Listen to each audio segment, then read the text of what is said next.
What's up, guys? Skylar Brooks, Armwrestling here with you again, and today I'm going to have a chat about what's going on in the arm wrestling world as far as the next event coming up with my lovely girlfriend, Katie.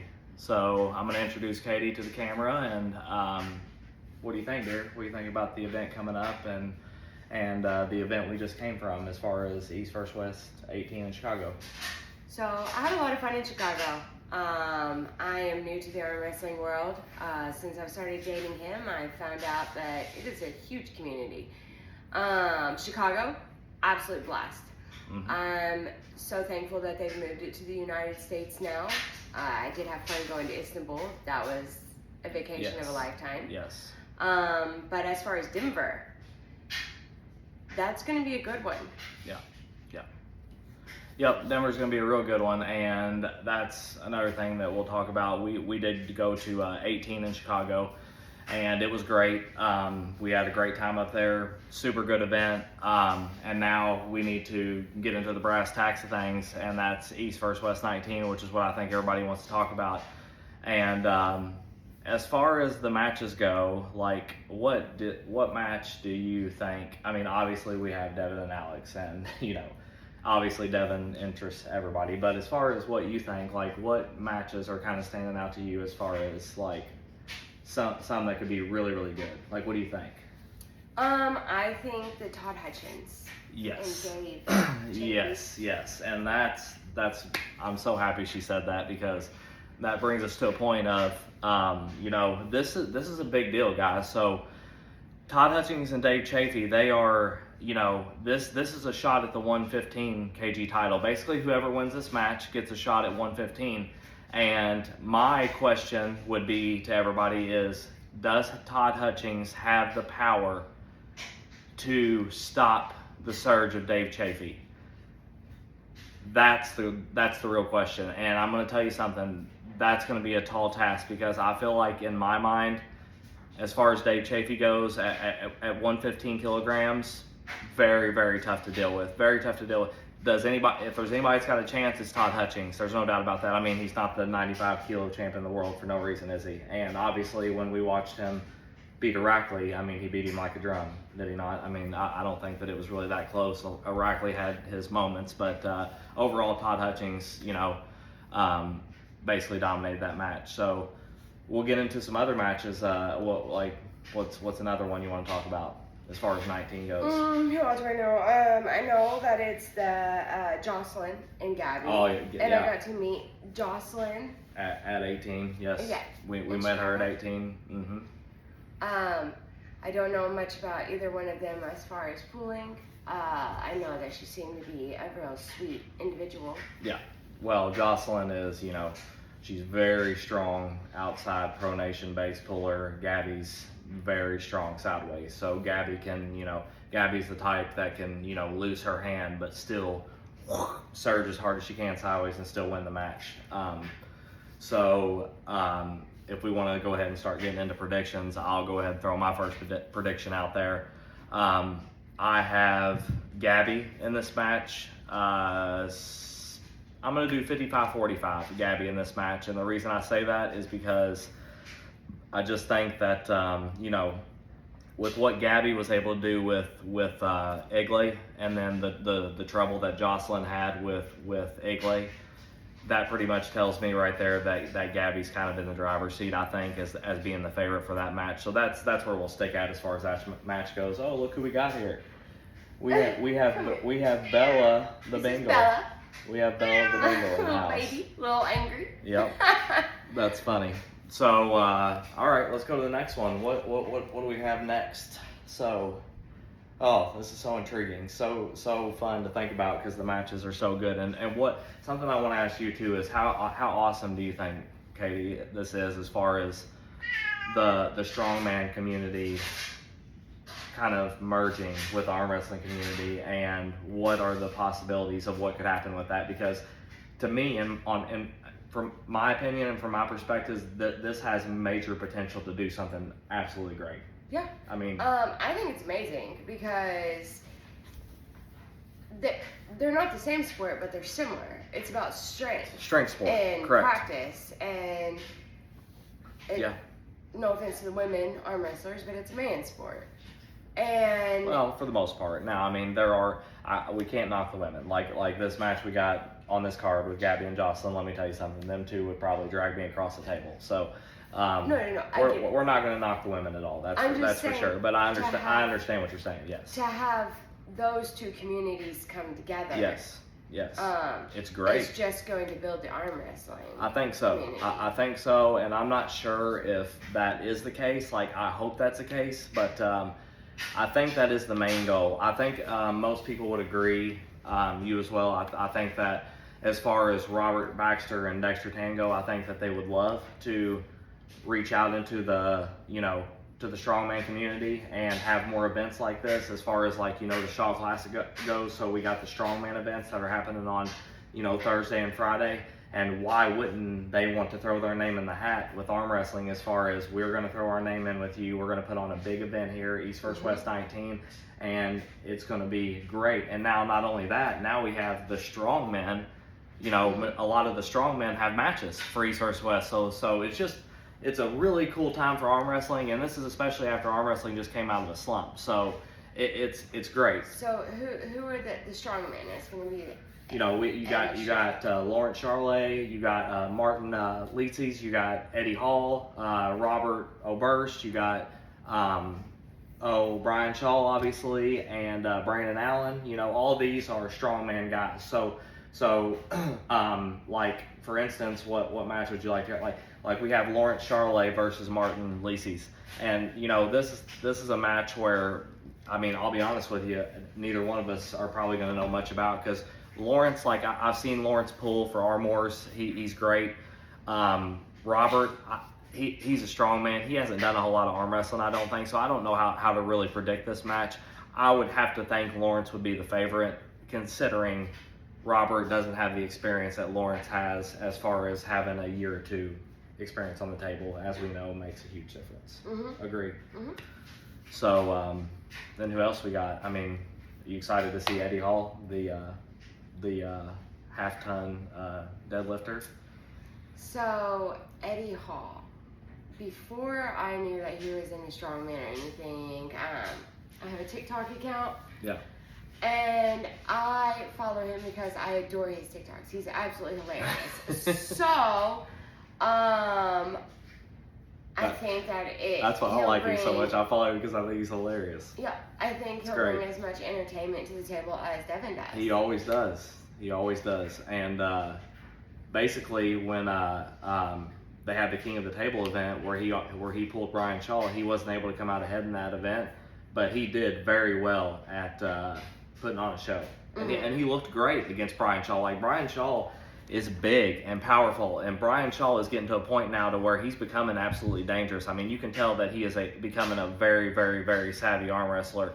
And not only that, he is an absolute powerhouse. And Eddie Hall did a great job against him. I mean, he really did. And Eddie Hall didn't have but 6 to 8 weeks to train, and Brian Shaw had already been arm wrestling for a year at that point. So very good on Eddie Hall for that. So my prediction for this match, I got Eddie 3-0 over Robert, pretty easy, pretty handily. Well, I vote Eddie Hall because he's the only one who I know who it is. As far as the strongman goes. Yeah. So there you go, guys. There you have it. She's got Eddie Hall as well. Let's go on to the next match, and let's take it away from the strongmen for a second. Let's talk about Derek Smith versus Sire Brown. What do you think about this one? You're not too familiar with Sire Brown, I know. I'm sorry, do you know Well, you know Derek Smith because Derek Smith pulled Austin Jaggers recently. I mean, not recently, but about a year and a half or so ago, maybe 2 years ago. And that was the video you showed me. Yes, Derek Smith pulled Austin Jaggers. Austin Jaggers beat him right and left that day, 3-2 on both arms. I don't have an opinion. So he's great. For me, we have, this is kind of a toss-up in the air for me. We haven't seen Derek Smith in we haven't seen him for a while. Sire Brown's been a bit active, I believe, from what I understand, but Derek Smith we haven't seen on the big stage in a while. So it's kind of hard to predict this one. I will take Derek Smith with a slight edge, 50-50. Kind of a 50-50 match, but I'll give Derek Smith the slight edge. So, yeah, what do you think about that? Sound good to you? Yeah. Okay, dear. That sounds good to her. So now we're gonna go to how about Matt Mask versus Philip Larson?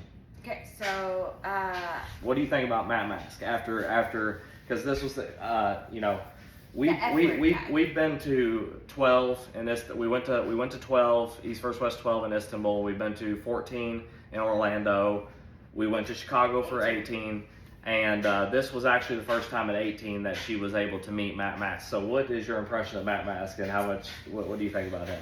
I think he's hilarious. He's something else, I isn't think he's hilarious. I think he's a great arm wrestler. He is a really good arm wrestler. I don't care who he's pulling. I'm rooting for him. Yeah. Well, I will tell you, Philip Larson and Devin had a secret little practice pull that was on video at East. It's been I think it was at East vs. West 17 maybe or 18. I can't. No, it wasn't at 18. It was before the one we went to. So it was either at 16 or 17.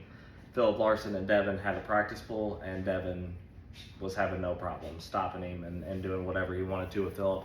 So in my opinion, definitely Matt Mask is the favorite in this match. But don't sleep on Philip Larson. I have said for a long time now, Philip Larson is coming. He's very good. And I got Matt Mask by, this is another match that I have 50-50, but I have a slight edge to Matt Mask. And there's somebody else that we're going to be talking about on this card. And a matter of fact, it's going to be in a couple matches that I want to talk about, who I said about 8 to 10 months ago was coming and that he was going to be great. And I can't wait to talk to you all about who that is, and you all know who it is because we'll talk about the card coming up. Now we're going to go to Brian Shaw and Brandon Allen. So you don't know Brian Shaw as a strongman, but he's 5-time world's strongest man. He's very, very good. So obviously Brandon Allen has a What's his name? Brian Shaw. So Brandon Allen has a King's move. Okay, Brandon Allen has a King's move. And basically, oh yeah, no, you know who Brian Shaw is. Yes, you know who Brian Shaw is. She does. She's just not thinking right now. She knows who Brian Shaw is. Basically, too many names. So 5 times world's strongest man, very, very strong. Clearly, I mean, 5 times world's strongest man, you're very strong.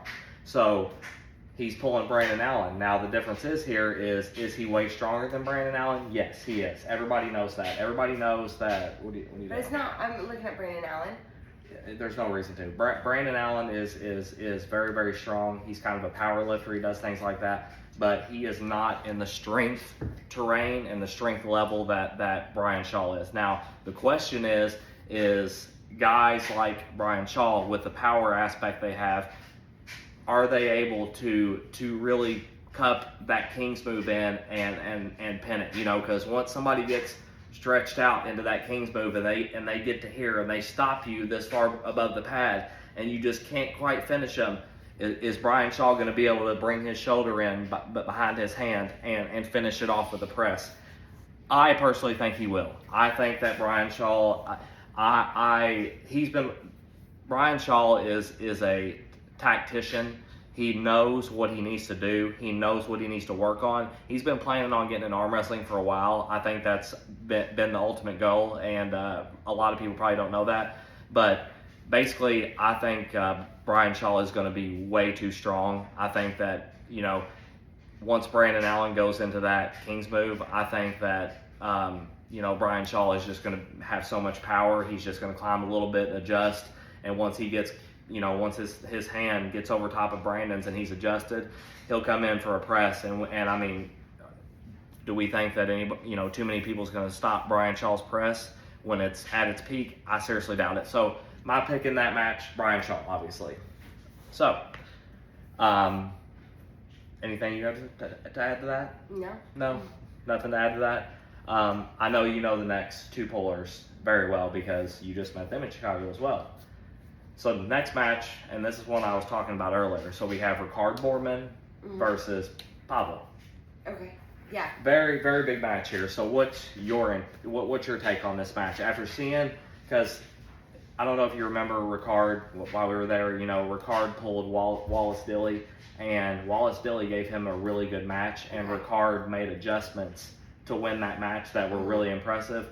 What do you think about Ricard doing adjustments like that and then pulling a guy like Pablo, who, even though it's a right-handed match, Pablo was still able to come in on short notice that night and pull Wagner and then beat him as well.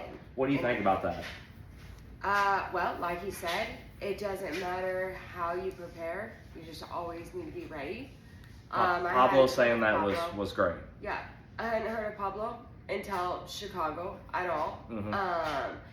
So I feel like that was really impressive for him to get 24 hours notice and go in there for an event. I think that, I mean, if we want to get technical, I think it was like 32 hours notice or something like that. But, okay. I mean, that's technical. But regardless, he had no notice. But just like Katie said, with him saying, as long as you're ready at all times, then you can pull at any time. That was very impressive to hear. And then he went in and pulled a left-hand phenom in Wagner Bortolato, who was peaked and ready for a match, and Pablo was not. So that's unbelievable, don't you think? I mean, that's truly unbelievable that was able to happen. Yeah. But now let's get to the flip side of things, because this is the guy that I was talking about 8 to 10 months ago. I mentioned the name Ricard Boardman from Australia. Ricard Boardman from Australia is going to be an absolute problem for some people when he gets himself seated in, because let me tell you something, guys. I don't know how many people know Ricard Boardman or know his situation, but he is also very young. He's a very young puller. I think he's only 23, 24, something around there. So Pablo versus Ricard, like, my opinion, I mean, this is another one that is so close. Like, this match is so close.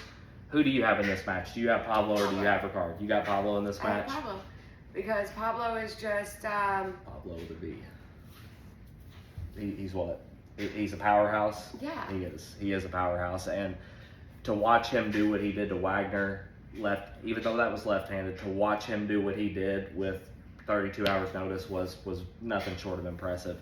I hate to say it, because I love Ricard Boardman. I love the steps he's taken, and even as a young man, as you know, being around 23, 24 years old, he is taking it leaps and bounds. I mean, he really has. And the thing is it's going to be a really great match. It really is. But if Ricard is able to beat Pablo, that will show right there that he is top of the line. So in that match, it's another 50-50 style match for me. I'm going to put 50-50, and I have Ricard Boardman by a bit. I mean, if Pablo wins, it won't surprise me at all. If Ricard wins, it won't surprise me at all. Agreed? I mean, do you have Pablo by margin, or do you think that you think that it's close? I think it could be close. I think it could be too.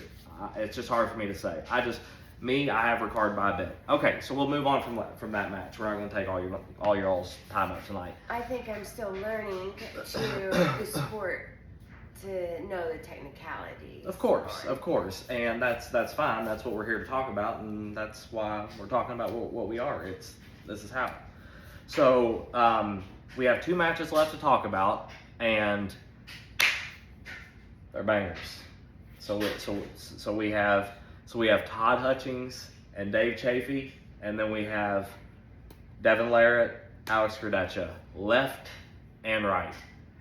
Amazing stuff. So I am going to take this to you, because you know the power level of Dave Chafee. You know Todd Hutchings is 95 kg champ. He's world champ. He just beat Arackley. It's no easy task to beat Arackley at the 95 kilogram level. Everybody knows that's why he held the belt as long as he did. Yeah. So everybody knows that Arackley is the real deal. Todd was able to beat him and take that belt. Now we have a Todd Hutchings that is bulking up and pulling a Dave Chafee that is already a master beast for the 115 kg category. I mean, honestly, besides a guy like Devin, Dave Chafee is an absolute nightmare for the 115 kg class. So, what do you think, dear? Do you think Todd Hutchings has the power to slow down Dave Chafee and to keep him from going through him? Because if you watch if you watch a lot of old practice pulls, I don't know enough. if you watch a lot of practice pulls of them, they Dave Chafee usually is able to pull through in the first, And that's what I think. 15 times or so, but then Todd Hutchings starts slowing it down and stopping it. And now the only problem is you don't pull 15 times in a row in a match. So, my opinion in this match is I have Dave Chafee. I think Dave Chafee is the clear favorite in this match. He's too big. His hand's too big. He's got too much side pressure. He's I got Dave Chafee. No problem in this match. I think he beats Todd 3-0. I do. I think he beats Todd 3-0, and that's just how I feel about this match. So now let's get into the juicy one. Alex Credecha versus Devin Larratt, left and right. So we're gonna come straight to you for this one because we already watched their left-handed match. You were there for it. You saw Devin dominating the first 2 rounds, not having much trouble, but then the match started to take a weird turn. Like, it started to take a turn as in, maybe Devin wasn't in total control at that time. Maybe something was changing because then Alex won that round off fouls because Devin had to keep coming off the back of the pad to keep Alex from pinning him. And things were starting to change at that point. But then, Devin ended up winning the match through fouls. But what do you think about this match? Because it could change. Alex may have learned enough to win this match now. It's possible. I think. But what do you think? It's awesome that Devin is giving him a match again straight away. Absolutely, because he hates to lose on fouls. Yes. I think they're both equal on some playing fields. Yeah. The fact that they're going left and right is going to be. It's going to be a great show for everybody. Yes. Now, as far as left-handed, I think that it could be a toss-up for either one. I do. Right-handed, because that's what I was asking you. Is going to be. Yeah, too much. Yeah. I think so too, and that's why I was asking you. Do you think that Alex learned enough in their first match to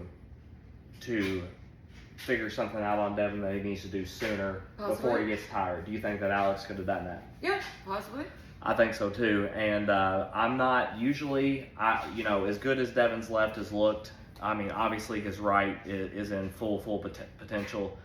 As good as his lefts look, though, usually I would pick him as the favorite again, even in the rematch, because he just looked so good in the first couple rounds. And if he could just tighten a couple things up in the third round and go ahead and get the match over with and won, then we won't have to worry about seeing any of Alex coming back or anything like that. But Alex impressed me so much with his heart and dedication and what he did to try to get back in that match, and he did exactly that. And just like she said, Devin won on fouls, and he didn't want to do that. So hats off to Devin. Admiration to Devin for offering Alex the rematch immediately. Agreed. That's a very noble thing to do, as noble as it gets.